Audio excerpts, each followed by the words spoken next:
when I hear you and what you're saying, that's when I understand that you are offsetting my risk of trying something new.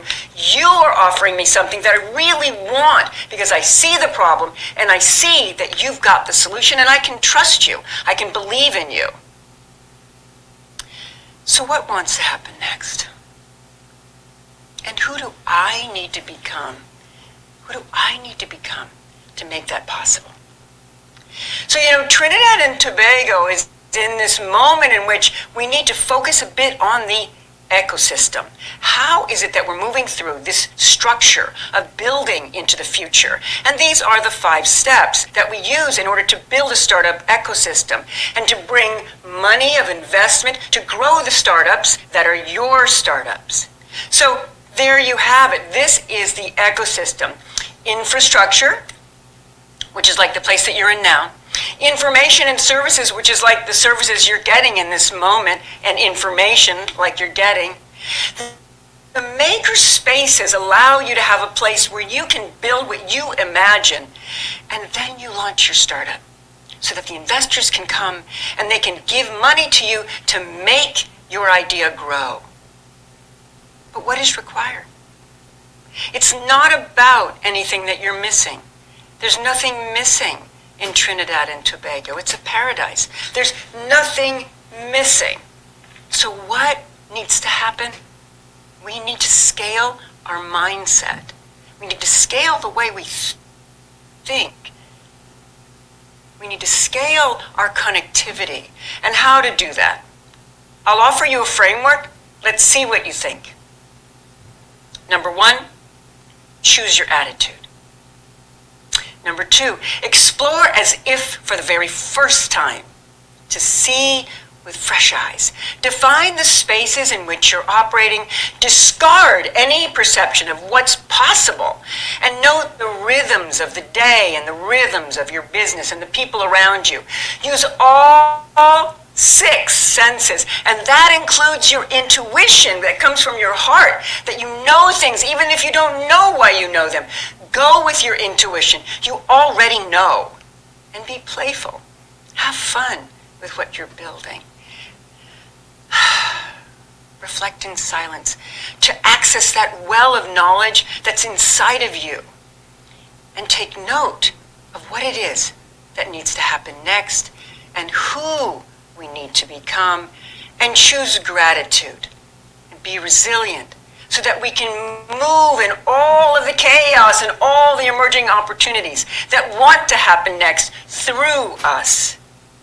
I invite you with my heart to make creativity as only you can, to build community around the world as only you can, and to make commerce, because it's money that moves ideas around the world. I'm here to give you my blessings with all of my heart and to invite you to fulfill the promise that is you. Thank you.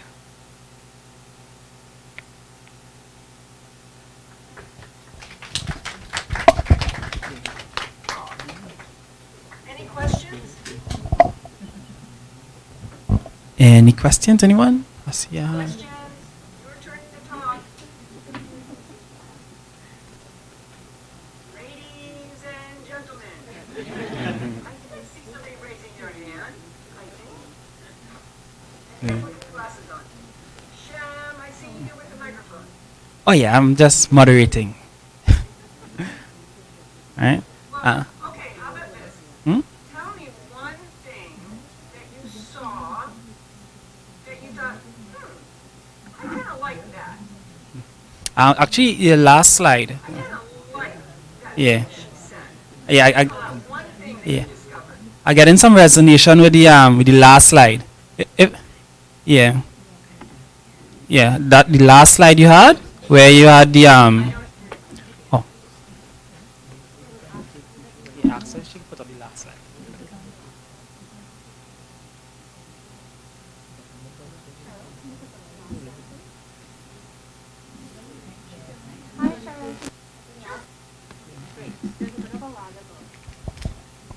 Yeah, I'm moving as fast as I can.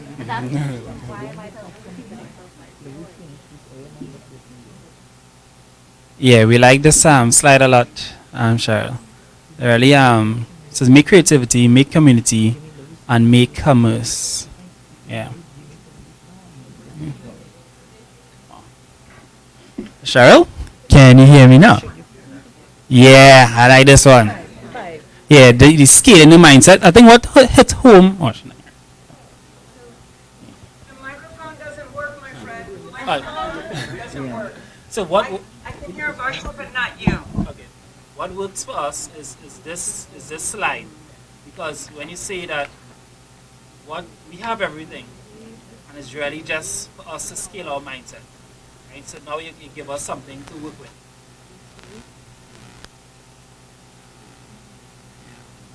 So we love this slide. This is something good. When you had this up, we saw a lot of persons picking up the phone to try and take a photo.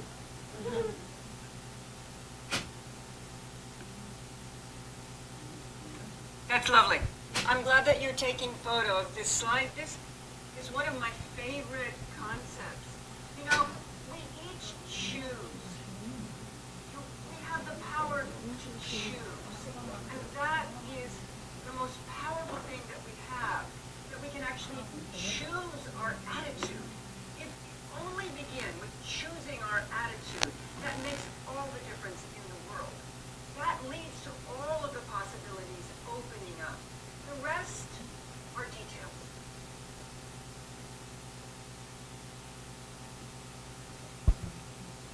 I am very surprised that everyone is so quiet when I think that you are such wonderful, laughing, warm people. Why? Why are you quiet? Why? You caught them after lunch, Cheryl. They just had lunch. Oh, you want to sleep. Question in the We have a question. Cheryl. Okay. I will leave you that. Wait, we If have you one have any question. questions for me, you can tell me. What? We have a question. Say again? We have a question. Yay. Hi, good afternoon. Well, really, it's not really a question, but it's along the same thing where it is you had no put up, because I remember I was talking to you as well, because I was writing down in the little notepad what I give me now. So it was like, I was asking God, I said, God, well, where's the purpose I here? Because I really don't know where's my purpose. And it's like your alignment anyway, how you would think. So I'm an entrepreneur, yes, but my mindset was not for this all the time. And because I started to change my mindset and started to put things out there and think more positively, things started aligning.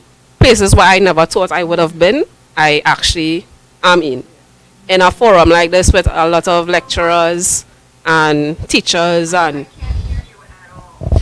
in a forum like this with a lot of lecturers and teachers, and like she can't hear. Huh? You have Huh? to come and talk to the computer. Oh God.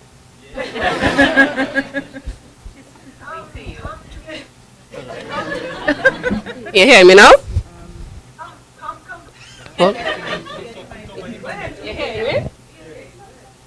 Right, in a forum with like lecturers and teachers and stuff like that, you would find that an individual like me would not be in a forum like this if it wasn't for the mindset change, whereby I started to think of myself as a business person rather than being just self-employed, but also as a person who could be able to develop and grow further in the business industry. Varsha, this lovely lady needs to sit where you're sitting. Oh Lord. Hello. She's coming. Hi. Yeah, if you come where Varsha was sitting, I can hear you. I'm sorry, this is difficult. You I'm hear sorry. me? You hear me now? Yes. So in the statement that you were in the chart that you had with the sense of mindset, it for me that impacted me as well, because it was because of the change of mindset what had me in the position that I am here today. Because I was just explaining to the gentleman, I was asking God honestly, like, what is my purpose? Why am I here? And thinking about it is because I decided that I no longer wanted to just be an average individual. I wanted to do something more than what is expected of me. And I decided to change the level of which I am thinking at.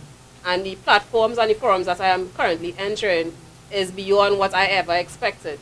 And it's always because, to be honest, firstly God, because He aligned me in every purpose that He designed for me. He placed me in it, as well as it is because of the factor that He taught me and sent me to the correct people to learn a different way of thinking. And that aligned with your chart there, because that is very important as well. So that is just something I wanted to say as well.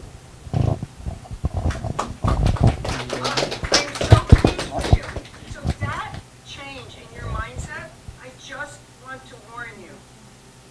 Notice as you begin your journey, you may find some dips, but return to the mindset to bring yourself back up. Because the journey of your startup is not like and it's going always up. It will have a time when you go up and then down, but you must use your mind to bring it back up and continue. Because it's not a straight line, it's like this. The progress is very uneven. So please remember, when one day you wake up and maybe you feel a little sad, and remember, this is what it looks like to succeed. This is what it looks like to push through by choosing your attitude again and again and again. Please remember that.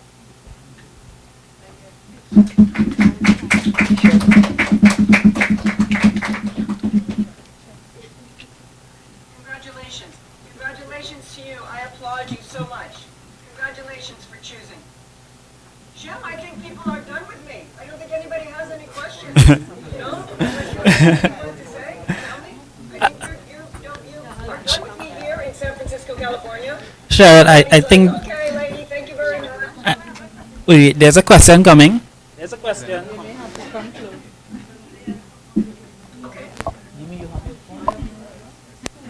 I warned you, once you start them, they don't stop.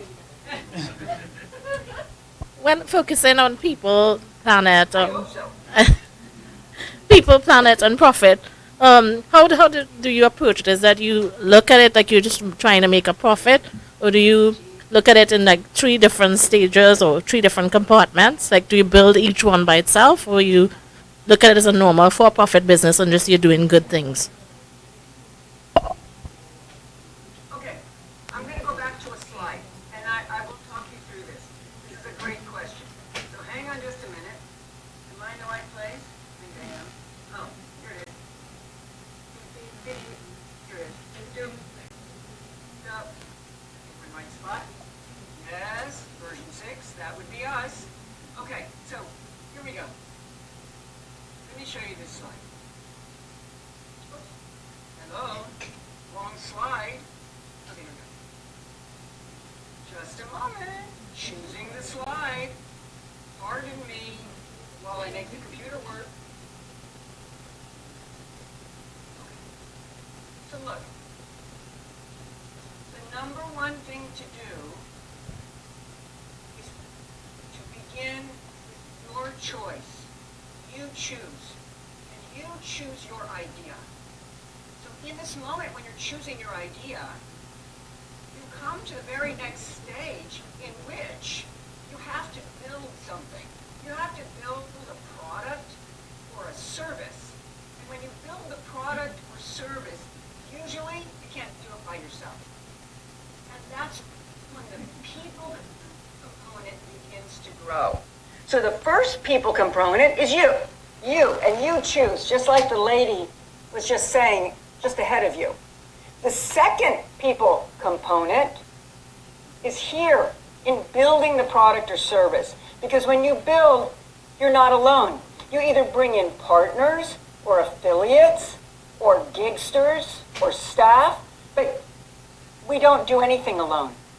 And in that moment, when you begin to build your team, that's when you're engaging the community, right? So that Community is the moment in which you're beginning to bring in the rest of the planet, right? Community is everyone that your idea touches. It includes your team, who builds it with you, and it includes the next step, which is anybody who buys from you. When somebody buys from you, they actually become part of your team. So notice we've done people, and we're into profits, right? Now we're into planet, we're into planet, and then we're into profits. Because what happens when we go idea, I'm the first person building the product or service, now there's more people, I'm measuring client response, there's even more people, which is building that relationship to the planet, right? And then step is really when you're beginning to scale for the commerce. So it's step number 3, and actually they're in order. People first, then the idea for the planet, then the profits. I promise you that if you focus on your idea and how it solves a meaningful problem, and that problem is, and how to solve it, you're on the way. The profits are on their way towards you because you've done the first 2 steps correctly.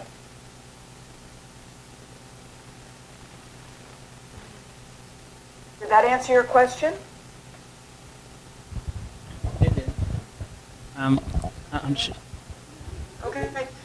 One thing I want to add is, sorry, go ahead. You could go ahead. I will change it on the topic. The thing I want to add is that you see how there's this dotted line that goes from this dollar sign, and it goes back to this light bulb? That's because in the process of making a business or a non-profit, which is still a profitable business, sustainable business, an NGO or a profitable business, you're always going from this notion of buy-in, which is either by money or engagement, money being very sustainable and engagement building towards sustainability. And then we have to go through this process again, because these 5 steps are repeated and repeated and repeated during the time of having your idea become reality. Because it's not static. It's not like you have the idea and that's it and you're done. It's that we're continually moving towards what wants to happen next. We're continually looking with fresh eyes and measuring the client response so that we make what is really needed. So it's a process. We have to stay a little bit light on our feet. Don't get too attached to any one idea, but really give our energy to it and notice the reaction and change a little to make it ever better, ever better, ever better. Did that work for you? Yes, very good, very good. Yes. There's another question. So when we surveyed a number of social entrepreneurs, they identified the problem of being a social entrepreneur, not being recognized as a social entrepreneur as a legal entity. Meaning, since they can only be either a for-profit or an NGO, it causes problems with respect for funding. Is that a challenge you saw, or it's not an issue? No. In fact, this whole notion that there are social enterprises and then for-profits is an idea that is, it's the past. So basically, any company that really wants to continue to have loyalty must bake in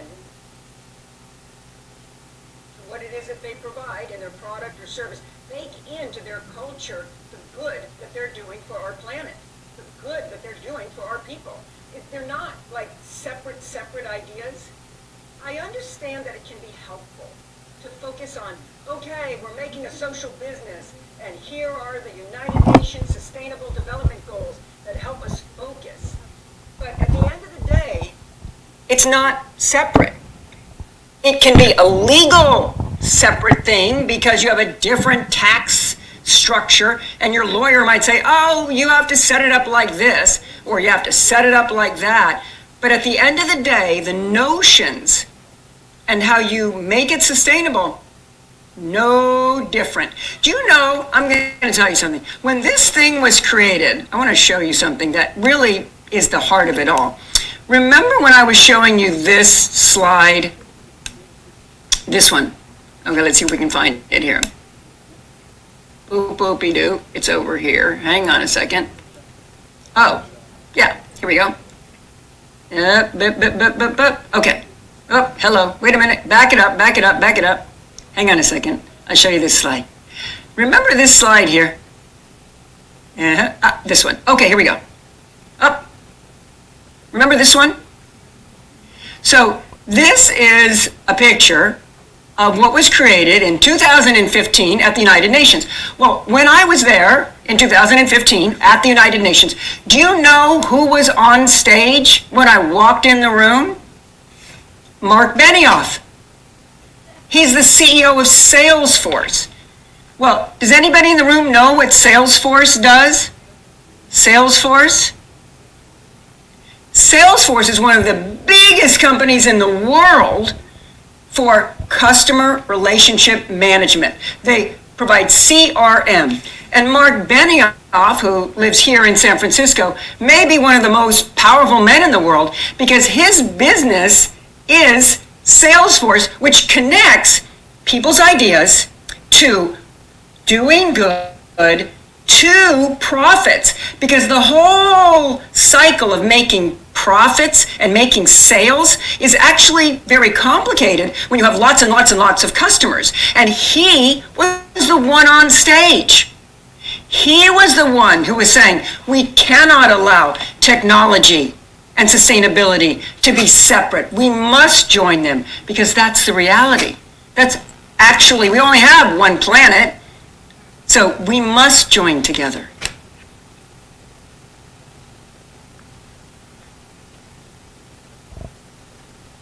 Okay, I believe there's one other question. I think there's a gentleman in the back. Yeah, go ahead. This gentleman in the back had a question. I saw him raise his hand on the right. This guy coming here has a question. Back in the corner with the white shirt who's been filming with his cell phone on the right. Hello?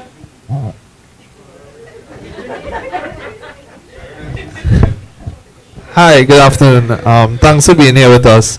I've a two-part question.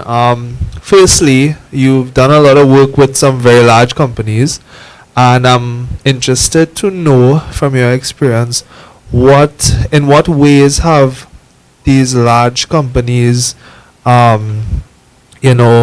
exhibited social entrepreneurship, or how can they become better social entrepreneurs as a example or guideline to maybe look at some of the larger companies in our country and think, right, of some of these innovative solutions that you may have seen over the past couple of years working with these companies. That's the first question. Okay. Okay. This is a really great question, and it's actually very easy to answer. And here's why. All of the companies that are public companies, that means that they're like traded on the stock exchange, they have to publish their annual reports online. And there, in their annual report, you can see exactly what they're doing. Are they an oil company and they're supporting solar energy projects and R&D? Are they a company that gives their employees an opportunity to work a day, a month, to support and volunteer charity causes in their local community? And you can see, and you are in the position to actually gauge whether what they're doing is actually in line with your values. So this is called governance on some level, but it's also about the sustainability quotient. It's about how green is the company. What are they doing for the planet and for the people in those same 3 levels that the United Nations is showing? In fact, 3 days ago, I was listening to a lovely lady named Fleur. Her first name is Fleur, which means flower. I love that. And this lady has built a platform that allows people to actually measure how much good they are doing. Are they offsetting net carbon emissions? If so, how much? So this is the process that the world is in right now, measuring how much they're doing. Did that answer your question? Yes, yes. Thanks for that insight. The second question is about the relationship at the next level between companies and governments, right? So we understand a bit about some tax incentives that may be available, but how can or how have governments and larger companies and smaller companies as well, what is the relationship between those two entities from your experience, and how can they be of benefit to each other, right, as an example of something that can be deployed in our country? I understand. So I'm going to tell you a very small story. First, I'm going to repeat what I think you're asking. You're like, okay, so large corporations, big money, what are they doing that I can plug into so that what I want to do can gain access to the money that the big corporations have? Is that your question? Not exactly, but that is also a good idea. That is also a good thing. My questions was particularly incentivizing social entrepreneurship with everyone involved in the country, large corporations and small corporations, via more popularly known like tax incentives, but other creative solutions, maybe import removal of taxes, or shipping, assistance with shipping, or some programs to help bring in stuff that are for social purposes, things like that. What types of creative, innovative solutions have governments and large organizations found a relationship in that we can now ask a question of our governments to put in place so that larger corporations can get more involved, and smaller corporations as well?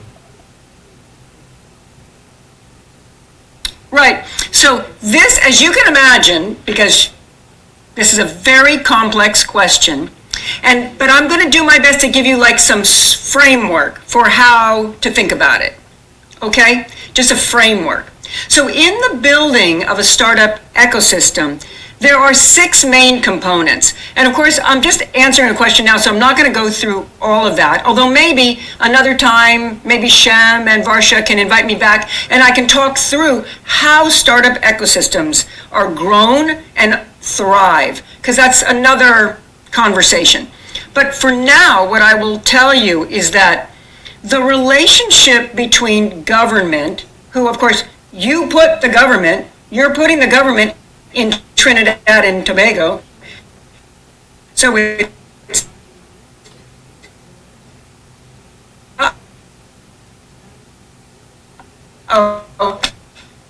did you guys turn off? I see the webcam utility. Oh no, we're okay.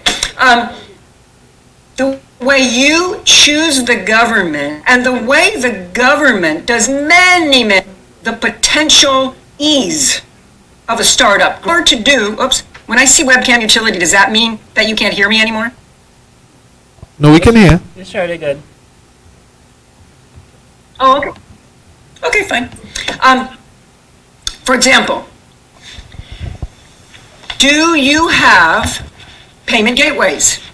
So in Trinidad and Tobago, do you have something like PayPal, like Stripe, that you can use on your phone so that anybody, anytime, anywhere can pay you? Do you have ease of payment gateway, ease of moving money? Can you tell me? I would say not exactly. I mean, there's Encash, I would say, but and WePay, right? But the customer base in terms of them accepting and wanting to use that platform is not the majority of purchases made. You know, so e-commerce is not through that Got it. type of payment is not Got there. it. Is it? Got it. Got it. Okay, so let's start there. Let's start there. The number one way that your business in Trinidad and Tobago can become a global business is through the potential for accepting money. So if you and the government have not figured out a way to create security in moving money electronically, that's where to focus first. That's the most important thing. Because otherwise, you're disconnected from the global economy. And that is a big problem. That's a big problem. Because there's a lot of money out there that's beyond the physical borders of who you can stand in front of. There's a lot of money that wants to be involved in the problem that you're focusing on. And so that's an example of something that a government needs to focus on, increasing the security of moving money both inside Trinidad and Tobago and out and back in. Now look, I'm not naive. I do understand that there is a little bit of a drug issue moving in and around the islands of the Caribbean. I realize that. And so that causes there to be a bit of a lockdown because there's afraid of drugs moving in and around the islands. So that's why there's more strong or strength around moving money, because the government doesn't want money to be laundered, right? And they want to notice where money is moving and why, because they want to tax it and they want to control how things are moving. So again, moving money, number one. Number two, programs like this that you're involved with that raise the opportunity for the lovely lady who spoke 2 people ago saying, I believe I have an idea and I can raise my startup. So those infrastructure ideas. And then number 3, actually inviting an ambiance in which startups are heroes of Trinidad and Tobago. That the startup entrepreneurs appear in the media, not just the oil and the mineral and the big insurance companies, but actually you in this room are the heroes of Trinidad and Tobago. So we need to involve the media so that more people in Trinidad and Tobago are aware that they can choose, like you're choosing, like the lovely lady who spoke before saying, I choose, and she's right. She's right. And then number 4, the last thing that I'll say is that there is this adjacent question, which is that there are the services that need to be provided to startups. So the economy and the educational system, and I provide services to startups who need to begin to launch their business. Not just, I'm a bookkeeper and I only work for oil companies with big budgets. So the service sector also has to be supported. But as I said, this is like a very big question, and I would love to speak with you more about it, but it's a whole different workshop. Yes, honestly, that was Did a that very help? complicated one. Yes, yes.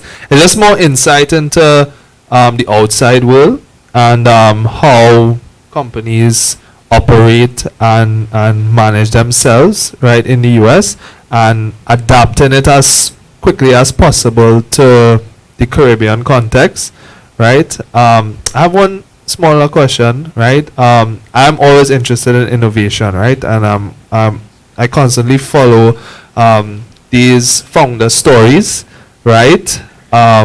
Of some of the CEOs and founders from the companies you've worked with. So as a young entrepreneur and for new entrepreneurs, what would you say is one of the commonalities of innovation, as in speaking with founders and speaking with people with ideas. How can we develop and foster a deeper and more technical innovations within our country? You know, education is one means, you know, and as I said, including the media and making entrepreneurs and innovators the center of attention. That's also an incentive. But what are some of the commonalities with innovators that we could probably tell or try to foster in ourselves? Yeah. The number one difference between locations, geographic locations that thrive and grow their startup ecosystem, there's one difference, just one. And that is that founders who succeed, 77% of founders that succeed are operating within a community of founders. They talk to other founders. They have friends who are other founders. The reality of the problems they face day to day are not alone. They're not by themselves. They're not trying to figure it out by themselves. 77%, it's a big number. 77% have a community of other founders. And so where you are right now, if you can use that Entrepreneurs Hub as a gathering place that doesn't have to be formal, but that you can come and go and find each other. In some communities, it ends up being a coffee shop. But you need to have a place where you can gather, and you know that when you go there, you're going to find other founders. And actually, that's why we launched Foundertopia, because you can't do it alone. It's so emotionally draining, and there's so many things you have to know, and there's so much money you need and how to move money and all that stuff, that doing it alone is too high a risk, and it's too likely you'll fail. So there you are in the right place. Being there now, showing up, that's it. All right, thanks so much. That was very insightful, and I can relate to that, and being a young entrepreneur and not having my immediate circle be entrepreneurial, right, or speaking about things and ideas and stuff like that. And I have found through the organization I work with that having a team, having people that are interested in the same thing is essential to lasting, right, in entrepreneurship. So thanks so much for that insight. It confirmed some of my theories on the successes of these founders. So thanks so much. That's it for me. You're right. You're right. Be with people. Be with people. So Shem, my friend, there was one gentleman in a white shirt in the back who wanted to say something, I think. He was filming and he raised his hand. Should we close with him? Yeah, I think that's Karen. It was a gentleman in the back. White shirt, filming. If you show the camera, I can point him out. I think I you know ran who away. it is, though. He was smiling. You ran away after you. Smiling and filming. Yeah, but no what? Let me see it.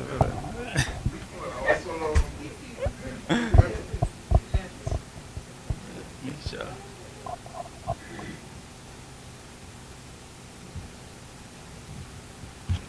Are you there? I am. You seen him?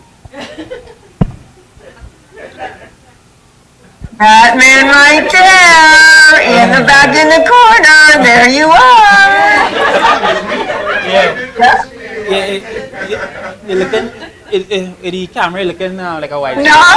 Yeah. Doesn't want to talk? No? He likes to I'm talk. open to your question, no? Come, she can't see it from there. He's shy. He's shy. He's coming. Yeah, come on. Yeah, come on. Hello. Hi. Hi. I'm glad to speak with you. Thank you for coming up. Thank you. Right. Well, I I wasn't really filming. There was another guy, but I would like to thank you for taking the time to share with us today. Definitely agreed with a lot of what you're saying. In particular, for me, like that one of the most key things was making sure that there's that structure to move your money and access the global markets. And it's possible. It's just that our ecosystem is tough because we have drugs. So it's like we have to.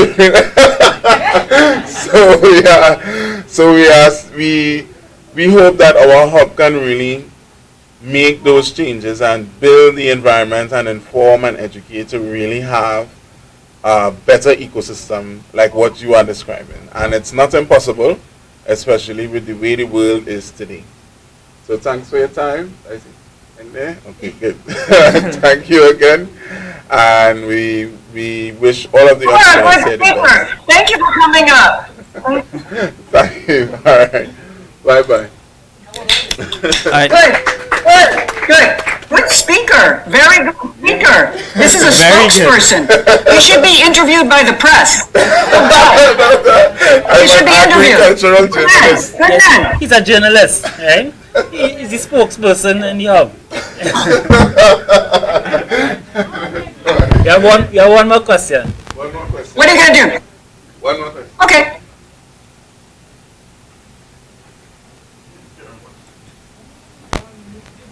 Hello. Hello. Hi. When you were answering my colleague's question, you mentioned something about carbon offsetting, and that kind of sparked my imagination a little bit. I wondered, with all the progress that's happening in the U.S. with President Biden and the Green New Deal, how likely is it that companies in Trinidad could get involved in the carbon economy? You know, in terms of offsetting some of what the companies in the US and maybe UK were involved in. Is there a possibility you see in the near future, by 2030? Yes. Yes. Before. So my question to you is there any sun in Trinidad and Tobago? Sun. Non-stop. Is there sun? Non-stop. Even when it rains, Sun. the sun is still there. Yeah? So it's not a question. Got what it takes. You got what it takes. That's it. That's what you need. And so, for instance, right now I'm working with a wonderful researcher in Oxford, and he is building some nanotechnology for new kinds of solar voltaics. Your country is the perfect place for testing and for building these massive solar installations and to move from fossil fuels to solar. You have sun. You have the fossil fuels, you have the sun, you have everything. So you have what it takes. Then for him, because he's in Oxford, he's in a university, and sometimes it can be difficult to fund these massive research and development projects, I'm connecting him to an organization called GIFT, G-I-V-T. And GIFT is an organization that through your phone, you can give a donation as a nonprofit from anywhere in the world to that organization. And so GIFT is kind of like the PayPal for nonprofits. So what I'm imagining is that, for instance, if you yourself are interested in solar, I can connect you with Moritz in Oxford, England, and then there can be a triangulation of goals. GIFT to provide the money, potentially, to do the installation. Oxford, Moritz, for building these developments that could be tested and funded. And then you, as a country, could benefit from the move to what's the future, which is all of this carbon offset. I look forward to hearing more about it. Wow, you get all choked up. Okay, so look, here's the thing. Find me on LinkedIn. I'm going to type my LinkedIn. Hang on just a second. I do it like this. So I'm Cheryl Edison. Well, actually, you know how to find me, guys. you see my name, right? Cheryl Edison? So on LinkedIn, I'm the only Cheryl Edison. It's kind of easy. I'm the only one like that. So here we go. If you look for me, hang on, I put the chat, Cheryl Edison. If you find me on LinkedIn, we can connect. And can you see that? Cheryl Edison? Shem, Yes, we can. will you help me out, man? Yeah, I pulled it up for you. Okay. So if you find me on, yeah, when you see my face, you'll see it's me. So just click and connect to me, and then I'll connect you to Moritz in England, in Oxford. Okay? We're gonna do it. Okay. What's your name? Tell me your first name so that I know who you are. What's your name? Richard What's his name? Sebro. Richard. Yeah. Super. Okay, good. I will look for you. I'll watch for you. Okay. Thank you. Thank you very much, Cheryl. We have See, look, with the power of the internet, I mean, see, look, there's an example of our global world. You have internet. I have internet. Moritz has internet. The guy with gift, he's in the Netherlands. It doesn't matter.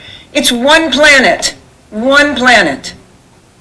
And here we just did it in this moment. This is an example of why it is that the internet, you're equal. You are equal to the rest. You know, just choose. Choose. Okay? I think you should get rid of me. You've talked to me for a long time. You're tired of me. I'll see you another time. It was pleasant to be with you. Thank you so much. It was fun to engage with you. You have my blessings.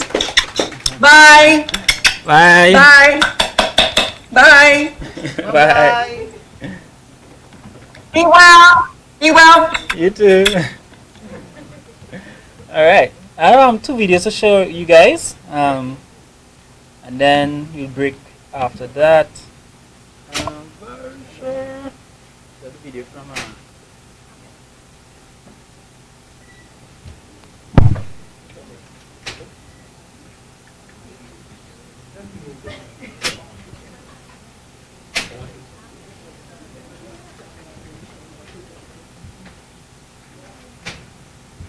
your video next, right? So your next, you have one, and then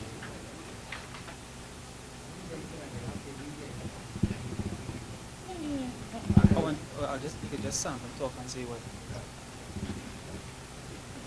All right, so we had a contribution by entrepreneur that you see often in Trinidad. So we'll see what he has to say to contribute. It's coming.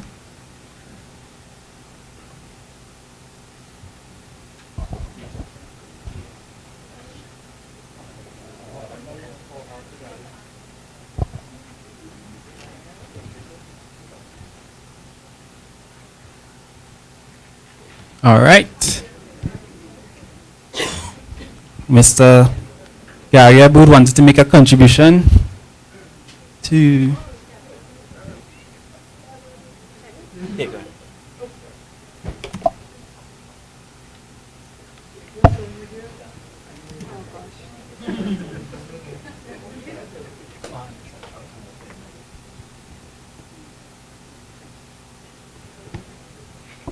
I'm going to speak quickly.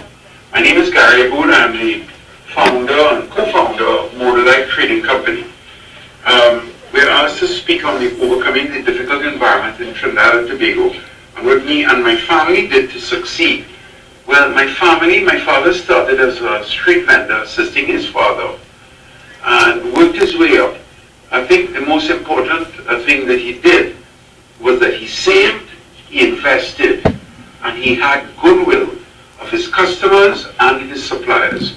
Those, I think, are the critical foundations of starting up any enterprise, is you must be able to be thrifty and save, to invest what you've saved, and to have goodwill with your customers and your suppliers. The customers who will give you the edge in their loyalty, and the suppliers who will give you the edge in any terms or conditions of payment, particularly when capital is in short supply.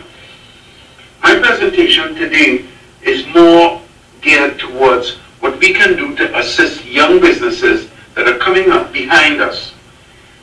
Critically enough, most important value is that countries that have an agricultural base, particularly an agricultural base that's widely spread over the largest possible number of individuals, creates the foundation of wealth versus the idea of having large farms with workers.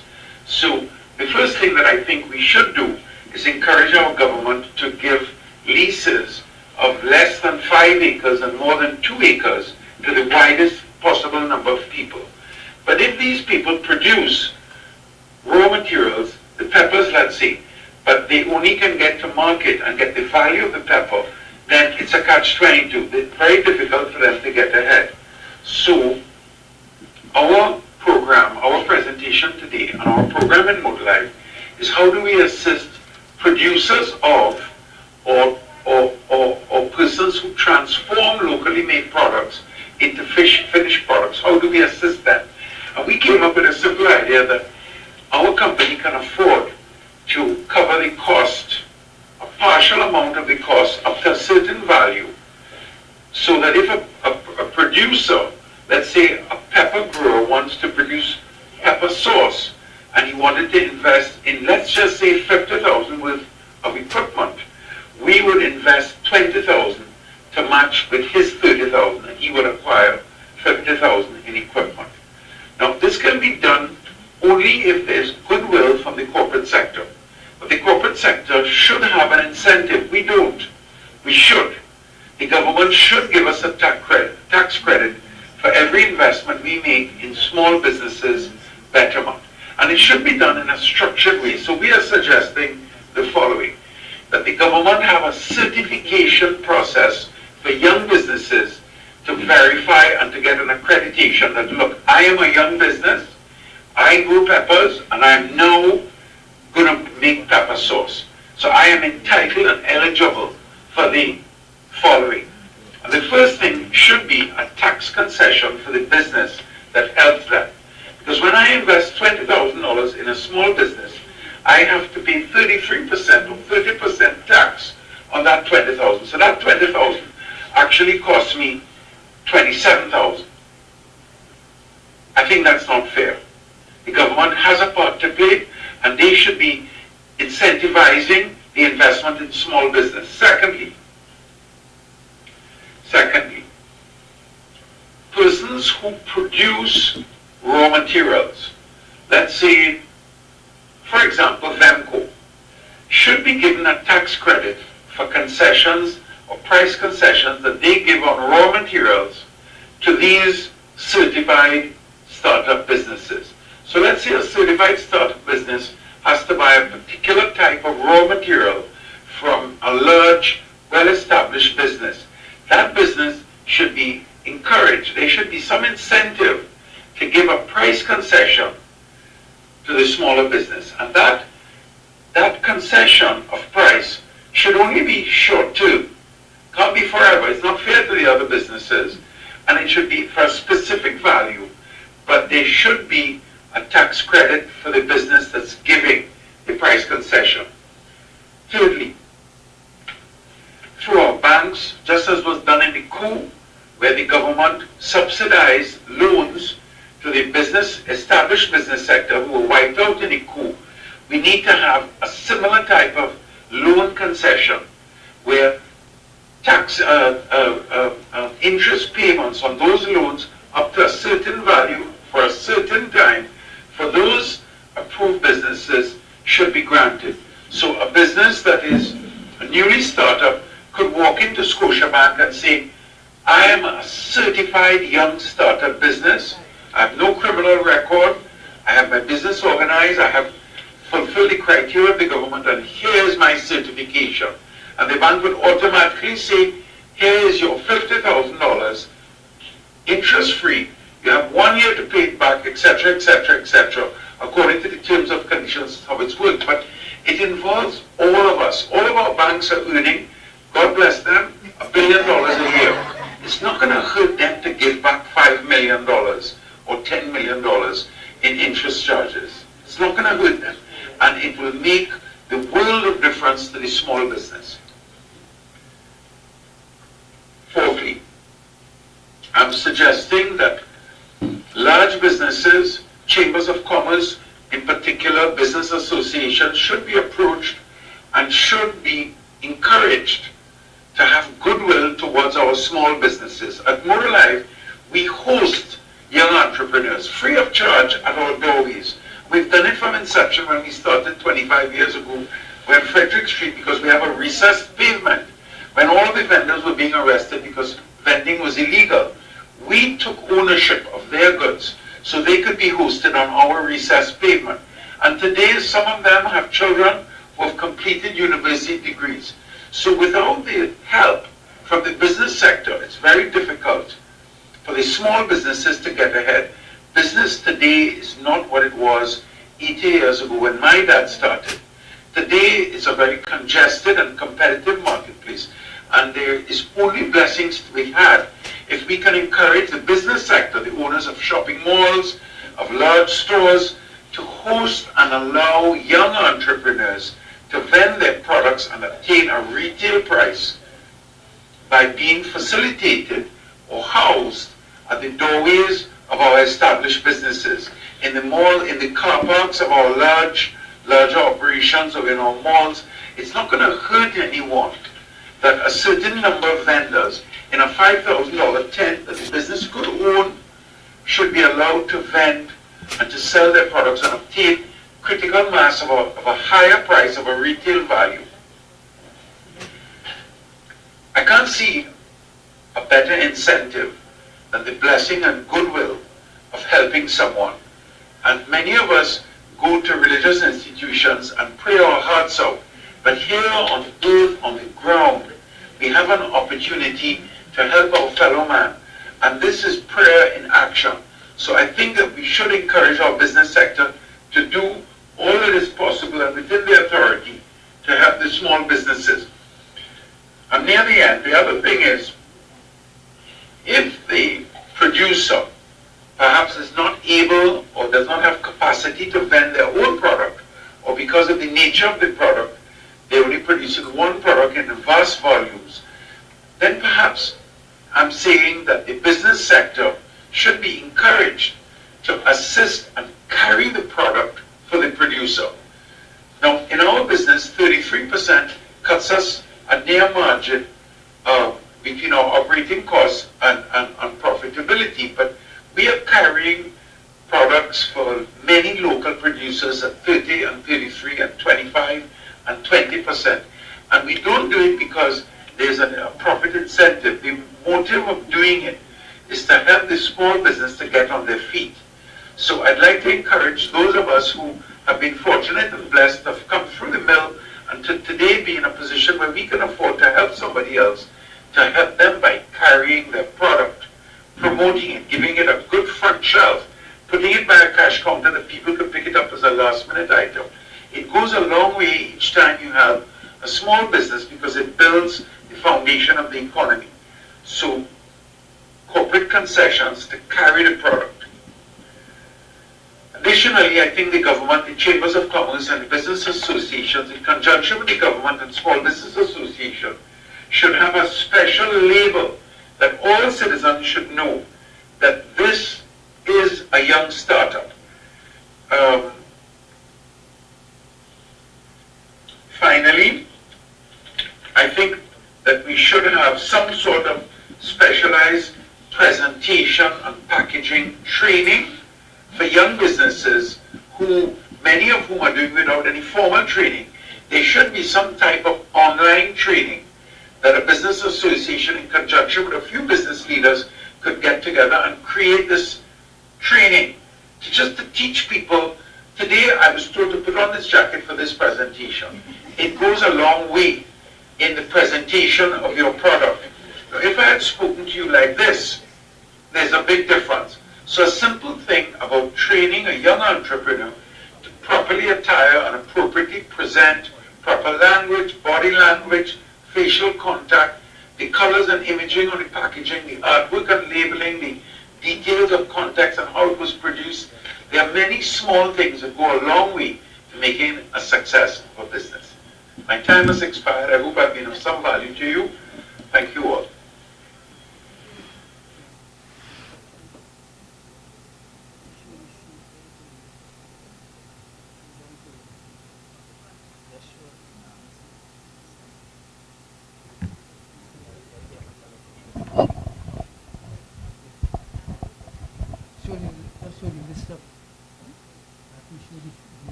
Yeah, you scroll down, right?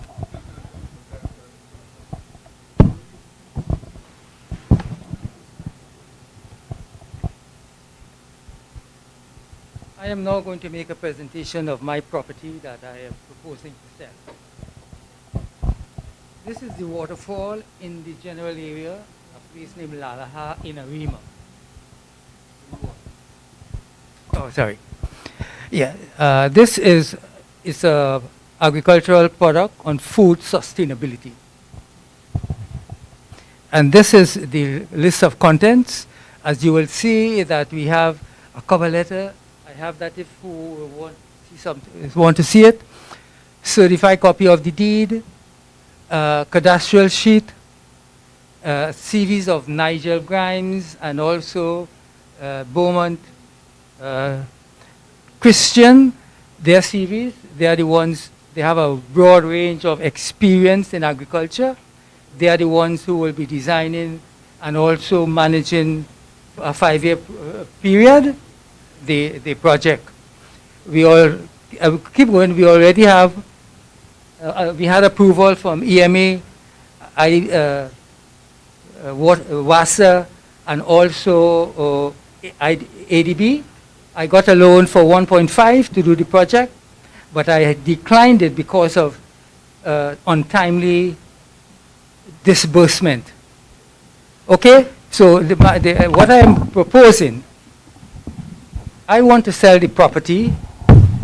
It's 31 acres, partially cultivated, and we also have our next 70 acres contiguous land that is accessible. I am selling the project because it's a complete project, a turnkey operation, for $2 million. And I'm putting my money where my mouth is. Whoever buys it, I am prepared to reinvest $500,000 as a loan to be dispersed as projects are completed. 0 interest, 3 years to start paying back. Okay, keep going. Keep going, keep going. We have everything there, the deed, everything. I just want to show you the property description. That's the cadastral sheet. This is the property in Lalaha, Arima. As you hold for a while, this property in Lalaha is about 4 miles on the Blanchisseuse Road from Acerite. We are before Acerite. And this is what the property is. So keep going. We have citrus, we have cocoa, we have about 15 acres of cocoa. We have water, we have spring water, we have river water. That is the environment. That is the environment. That is the spring water we have. And this, if you hold here now, this is Nigel Grimes, Symbiosis. He is the guy he works throughout the Caribbean, globally, regionally, and they're the ones who will be managing this product. And keep going again. And they'll be going, there'll be nurseries, there will be hydroponics, a broad range of products, breadfruit, sweet potato, cassava, the works. We have 100 acres to work with. Keep going. Keep going here. So essentially, this is what? It's just the background of the people. Right now, as a result of no work being done, some of the vegetation has kind of overgrown. And this is why I am reinvesting the 500,000 to start to clear up. That 500,000 will go a long way. And the point I'm making also, ADB had given me $1.5 million to develop it, but after 6 months, you had to pay $30,000. And then you will continue to pay $30,000 every. I am giving you a grace period of 3 years before you start paying anything. The only other thing I'm saying also, I always thought of living there because I work in North America as a computer system analyst for HP, Hewlett Packard, and I did a lot of driving. So when I get back here now, and this is what I was thinking for my retirement. So I wanted something to work for me in my retirement. This is why I bought this while I was in Oklahoma. And this is, but what really happened is that what I get to realize with ADB, and this is why I was very disappointed, because previous to this loan they approved, they had approved, when I came back to Trinidad, I left in '69, I came back in '80 because of my background in computers. MBM brought me back to sort of move them into from the electromechanical to computer. One of my first obligations was to install a medium-sized computer in Tatil Insurance, and I work with ministries and other insurance companies. So while I was here for the 4 years, from '80 to '84, I got a loan from the government because they wanted to resuscitate the cocoa. And they gave me $70,000, but I will advise you all, with ADB, you must have funds. Do not depend on ADB if you don't have any funds. If you have the money, you know the funds will come in. With the $70,000 there, they had approved when they send the officers to make sure, because they're disbursing it too, when they send the officer gives the assurance that everything is fine. A month passed and they didn't pay the money yet. And luckily, the fellows who I coached, they work for me because I'm a football coach too. And they say, Coach, you can't stay, you know. Because we have no gas, we have no phone. I had to go and borrow from a money lender at 20% just to pay this, because I believe that when someone works, you have to pay them, regardless of what you have to do. That is my problem. So the experience I had with ADB, so when disbursement for this 1.5 started to lag, because they are very prompt with the payment, I say, see that? I want no loan again. And what you see in there, that document, you will see where all these things that I'm saying, you will see there, where they wrote me saying that if I'm not coming for the loan. Everything that I'm saying here is in that document form. I'm a man of integrity. I am making joke. This is why I'm saying too, I also want to build something. I always wanted to die there. So I am saying that I also want to be able to put a house there, no encumbrances. My wife and I live in there. When the last one goes, because we have a caregiver, whoever goes last, the caregiver stays. There are no encumbrances. If the owner, the house will go back to entirely back to the property. If they want to keep the caregiver, it's entirely up to them. But while we are alive, we will be there. No charge. The house is ours. So I'm appealing. Right now, InvestTT is working with it. And I'm saying I prefer to give you guys here, because there are two big companies interested. We are not far from Acerite. Acerite has been bought out by Hatco. Invest TT contacted Hatco. There's a company by the name of Rampersad Ramps Logistics. They also have a company in Guyana. They are also looking at it. So I'm saying, if anyone here, if a group wants, it's better to give you guys that opportunity because you're not paying any money for 3 years. You get your $2 million, I reinvest because with the business plan we had, because when I came back from Oklahoma in 2002, I worked with CADI, the Caribbean Development, and they were the ones to prepare the business plan at $25,000 to get this loan.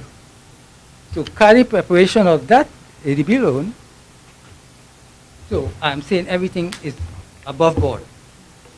So if you guys know, we have a new agricultural company, Sysbios, with Grimes, so 2 of the best fellas in the business. They work Jamaica, Guyana, throughout the Caribbean. So I'm appealing to you guys, if you guys want to take it up. Yeah. The other thing, because I see everyone as a divine soul that has to be treated with love, blessings, respect, and acceptance.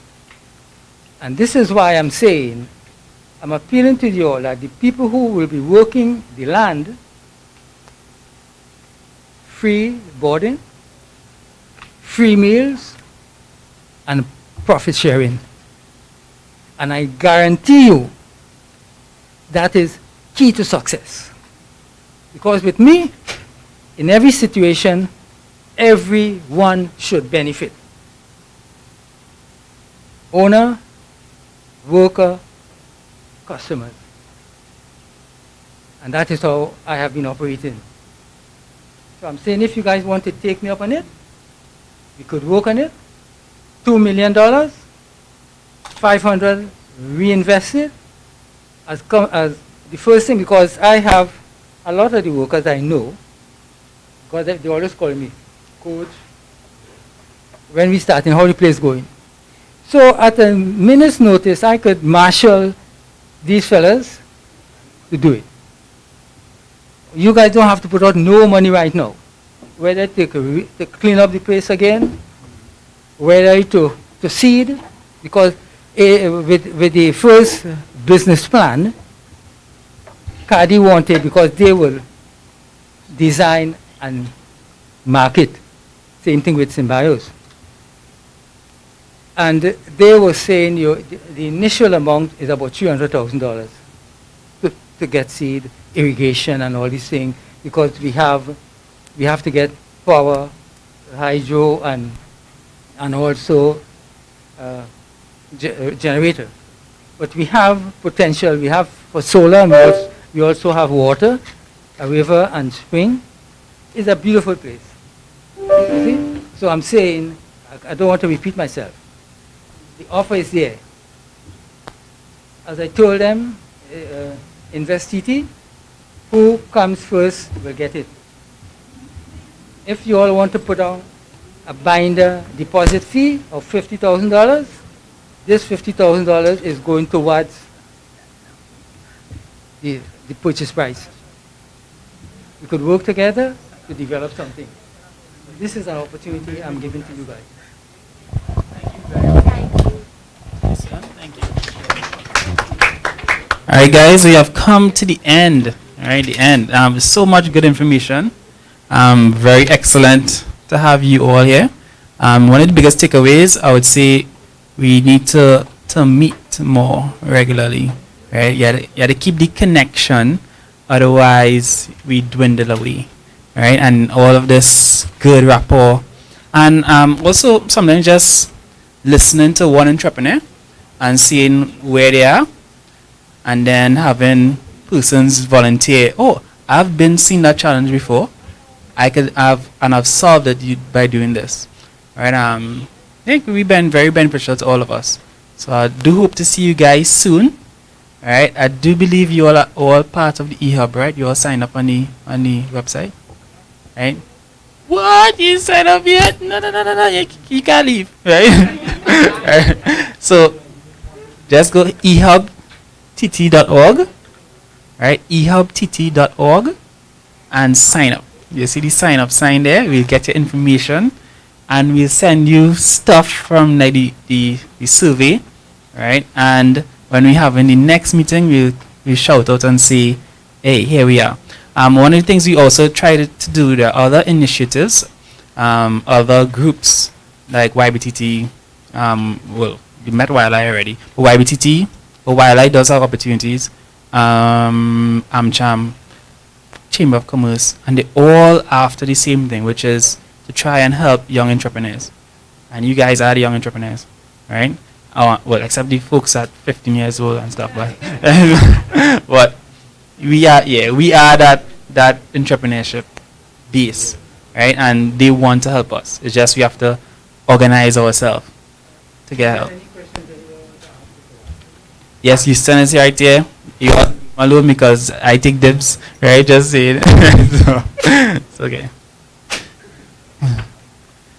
Alright guys, it was great. 10 stars for everybody. Oh, yes. Sure.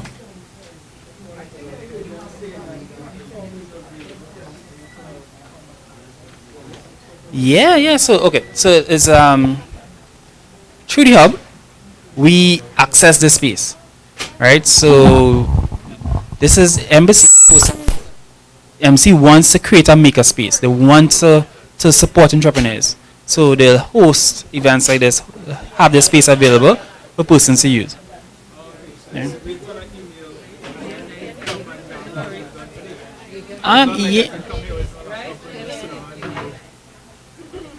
Maybe, right? Maybe, right? Across there, yeah. They have a next room, a nicer room to do that. Yeah, next door. Yeah. To do that. To come and sit down and... Yeah.